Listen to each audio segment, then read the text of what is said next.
The etheric field is a vital aspect of field theory.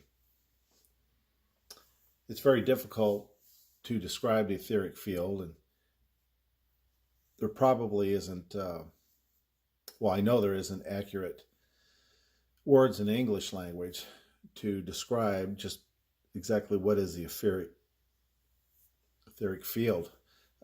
This would be a very crude illustration that I can think of, and perhaps others would be more skillful in describing the etheric field. So this is my best attempt, and I'm certainly not claiming that this couldn't be done better. So just bear with me in this video. Picture a gelatin type material, black in color, like a black sheet that you would see covering a large king-size bed. Now this black gelatin type material is energized. It's energized at all times. But this black material, picture it covering the size of a king-size bed, becomes activated when frequencies encounter that material. And as frequencies hit that material, there's a reaction, let's say, by means of light activated. So you're in a room that's dark, and you have this black sheet material, and let's say there's 10 conscious entities in that room.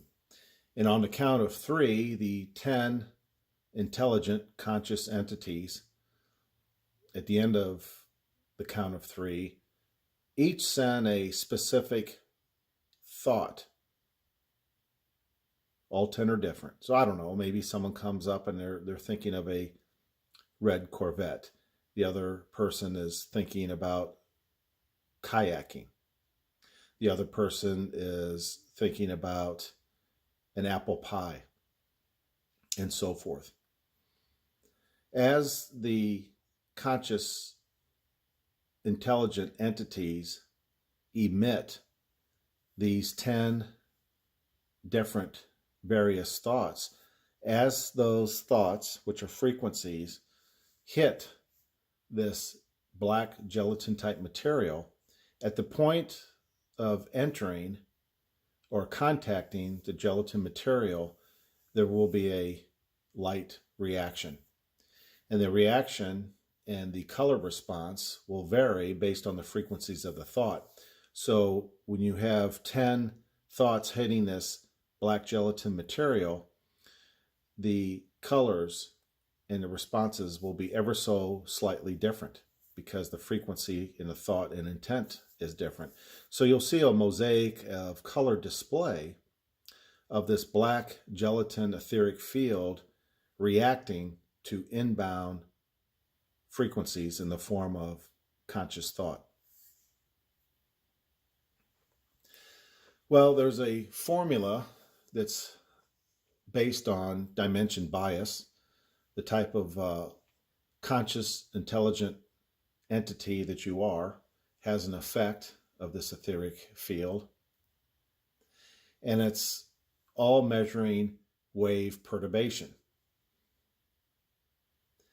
The universe expands at the rate of conscious interaction with this etheric field.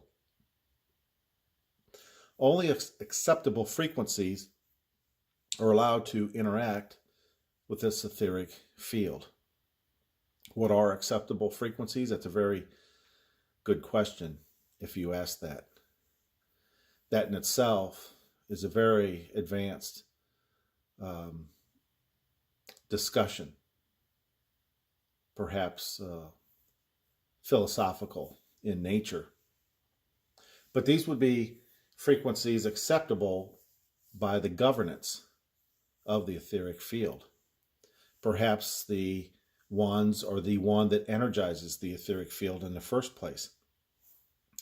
But the etheric field, of which the universe is comprised of, is expanding because conscious input that enters this black gelatin-type material grows every time there's a frequency interaction. So this etheric field is actually a database, a galactic or universal library that grows as data is added to it every second, minute, hour of what we as humans call a day. Well, what is our purpose of existence? Meaning mankind, our species. Well, if you look at our design, you'll find the answer. I've repeatedly discussed in videos the fact that we're a very sophisticated, well-designed, living, breathing, conscious sensory receiver and sensory transmitter device. We have the ability to respond to a great deal of data, inbound data, affecting our physical body. We have a form of intelligence and consciousness that can interpret this minute by minute, hour by hour, second by second contact of inbound data, and we process inbound data, and we form conclusions, experiences, and perceptions. While we do that, we are also beaming out or transmitting our responses to inbound data. So we're both receiving data and sending data. Well, our data is being recorded in the etheric field, especially data that's acceptable to standards that govern the etheric field. I think frequencies that do not meet the standards or not acceptable, which again is a completely different discussion, is barred from the galactic database. And there's probably, and I know there's good reasons for that. Clues are hidden in these ancient texts. If you know how to use reductive reasoning, which is a mixture of inductive and deductive reasoning, like a detective, over time you can discern clues that are readily available in ancient texts. This is a skill set that, of course, has long been lost. Older and ancient societies used to have this skill set, especially with the intelligentsia of their day. But today, this type of reductive reasoning is not taught, and few possess this ability. I strongly encourage you to exercise and practice on using reductive reasoning. We often talk about examples of this type of thinking process in our Wednesday night Discord group discussions, which are very in-depth, and as I said before, is really a PhD level. So it's a very serious discussion that broaches very deep subjects of interest. But I want to give a brief example of a Wednesday night lesson, a discussion group that we have on our private Discord group. And see what you think. And perhaps ponder what's about to be discussed. This is a passage found in the Hebrew text, and it takes place with a series of roundtable, what we would call today roundtable discussions, philosophical points centering over an event that entailed great stresses and difficulty for this individual. But after many days of counsel and discussion, there is an interaction from counter space that put a unique spin on this social conversation. The entity says to the group, in particular one who this controversy or events had surrounded, said, the one from counter space said, "Where were you when I founded the earth? Tell me if you think you understand. Who set its measurements, in case you know? Who stretched out a measuring line across it? Who laid its cornerstone?" See, right off the bat, the impression of the human council, the individuals hearing this retort, knew that they were in trouble. Where were any of us when the earth was formed?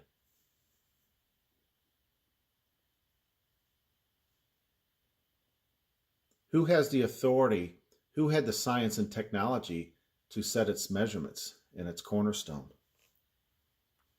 What exactly do those terms mean? Do you know what that means when this individual and these nearby council members heard this inquiry? The entity in counter space spoke about who barricaded the sea behind doors when it bursts out from the womb. What did it mean when it said that the waters of the seas burst from the womb? What happens at childbirth?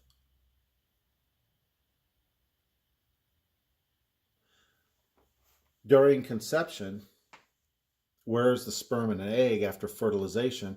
Where is it anchored and developed during its gestation period? And what happens when you have childbirth? Well, the first thing that happens is a woman's water breaks.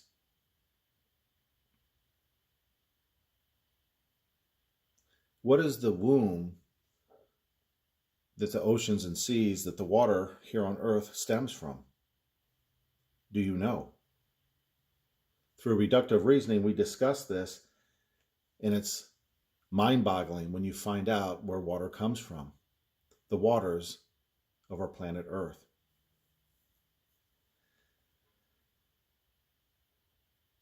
The entity also talks about who sets the limits where the waves stop. High tide and low tide.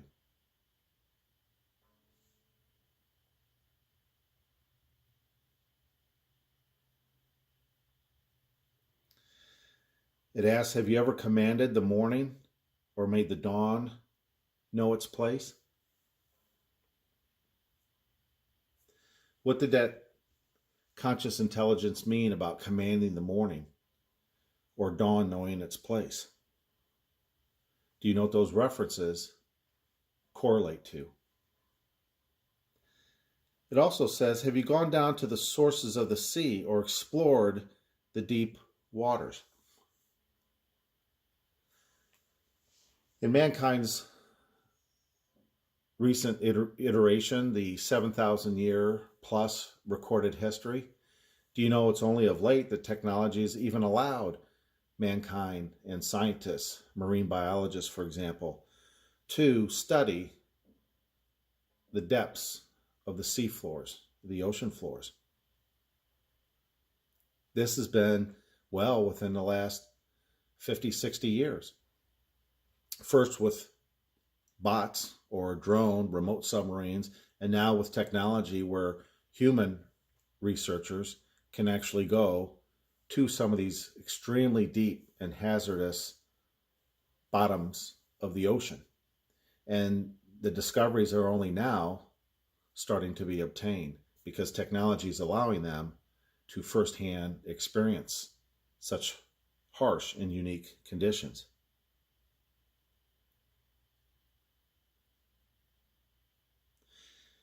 It also asks, in which direction does light reside? And where is the place of darkness? What did it mean by which direction does the light reside? Which direction does light, and where is the place of darkness? These are very sophisticated questions of physics that we discussed about in our Discord group, just exactly what this means. And the understanding of this is extremely important and enlightening as far as knowing how life really works in this holographic universe. Again, this extremely complex and highly intelligent consciousness asks, have you entered the storehouses of the snow? Or have you seen the storehouses of the hail? At first reading, you're like, what are these statements? What is this intelligence trying to say? In questioning these humans, have you entered the storehouses of the snow, the storehouses of the hail? What storehouses? Well, it says the storehouses of snow and hail with which I have reserved for time of distress, for the day of the battle of war. What is this great battle of war? So here, a non-human, multi-dimensional intelligence from counter space says there's a storehouse of snow and hail that's going to be used at a future event, a day of great distress, a day of great war. Again, we discussed the understanding of this statement and the advanced physics that will come about at a future time period that's going to affect all humanity. Later, a statement is made, from what direction does light disperse? And from where does the east wind blow on the earth? 3 times there's references to light, its direction, its source, darkness and shadows. What is it referring to? Well, we know the answer. Again, the answer is mind-boggling. How many people on this earth are clueless to information contained in just one passage of these ancient texts? But a passage of the ancient texts that's going to involve every single person living today. Do they know? Of course not. Why? Why is humanity in such a state of ignorance? The lack of knowledge and wisdom, not only of ancient texts, but of reductive reasoning to interpret and understand codes and warnings contained in these ancient texts that affects the timeline we're living in today. The lack of not knowing these answers, knowing how to find these answers and read with understanding with reductive reasoning, will cost you your life. I'm not saying that. These texts say that.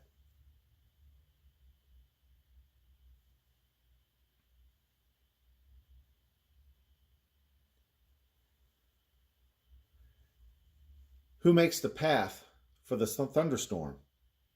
Talking about the jet stream and the behavior of high and low pressure systems. The east wind blows from where? When you have pressure variances in the atmosphere, high and low pressure systems, you have a mixture and a flow of movement of our atmosphere. The Earth is very sophisticated and controls weather patterns in order to regulate its temperature. Today, man has technology to manipulate weather behavior and weather patterns, but they're not the original sources of weather and high and low pressure systems, jet streams, water flows, and origination of the water molecule. They can only manipulate and influence patterns already set following certain laws of physics. Who sets these laws of physics? Again, this conscious entity goes outside our solar system into far distant galaxies and talks about, can you command the path of constellations? The constellations that we're familiar with. Do you know the laws governing the stars? Well, needless to say, there was silence by this committee of humans and their multiple days of philosophical debates when instructions and voices from another world, from another dimension,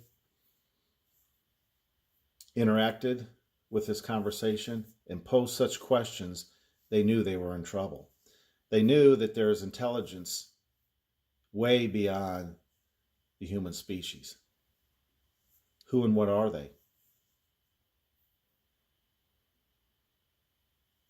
Well, these ancient texts give you answers as to who and what they are, what our purpose is, in what way are we related to these other conscious entities. Also, what is the future of humanity and our planet Earth is all answered through ancient texts. But you're not going to know unless you take the time and energy to start reading and investigating and studying and meditating. But we discuss how there's only 24 hours in a day. Time management is crucial.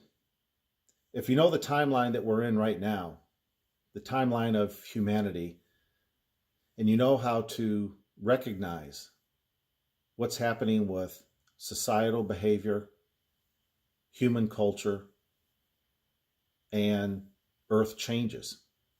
Nature is speaking. Nature is warning as to what is coming. But you have to know how to witness and interpret the warning signals that are being given. Do you have that skill set? If not, why? Where's your education based from? Who are your associates? How do you spend your 24-hour day? Well, the answer to those questions will determine whether you're enlightened as far as the timeline that we're in and what's soon to come in our future, how to prepare for what's coming, or to take no note and be caught blindside and not prepared. The decision's always up to us. We make that call. That's part of the human experience and being of free moral agency. We can choose how we live our lives. We can also choose our priorities in time management. So hopefully this raises some questions, some interest. These videos are meant to get you to think in a different manner. These videos are not meant to cause over distress or unnecessary anxiety. That's not the intent at all. There's no clickbait in these videos. It's simply to encourage individuals to perhaps wake up and have a different perspective of what's going on, to try to connect the dots and see that we're living in unusual times, and there's answers and reasons for what we're seeing and experiencing right now in this timeline of mankind's history. So if you have any questions, you can post them. And this video, of course, was deliberately kind of vague and in general, but it was to give you a little insight of the advanced discussions that we have in our Discord group. Hopefully you have groups that discuss interesting topics like this, in-depth topics. If you don't, I encourage you to find a group like this, or perhaps request to be part of our group. And then I can give you links. We can have correspondence and give you links. And there's, of course, no charge for this. There never will be. That's never going to be the case. This is simply meant to encourage you to think outside the box, and any chance that I can to help, I do. Anyone who does not like this information, of course, you're free to not watch the video, and I don't know why you would watch it or even subscribe. So what we do not welcome are those that are disruptive of trolls. So fortunately now we have a good group. It's a small group. It always will be a small group, but it's not exclusive. So you are welcome if there's interest, and there's ways to contact me, and then we can have a dialogue and then share the links so that you can join in conversations like this if it's of any interest. A lot of people won't be, and that's okay. And those people won't be watching this video anyway. So have a good day. Hope you enjoyed this information. Look over that formula. It's very interesting.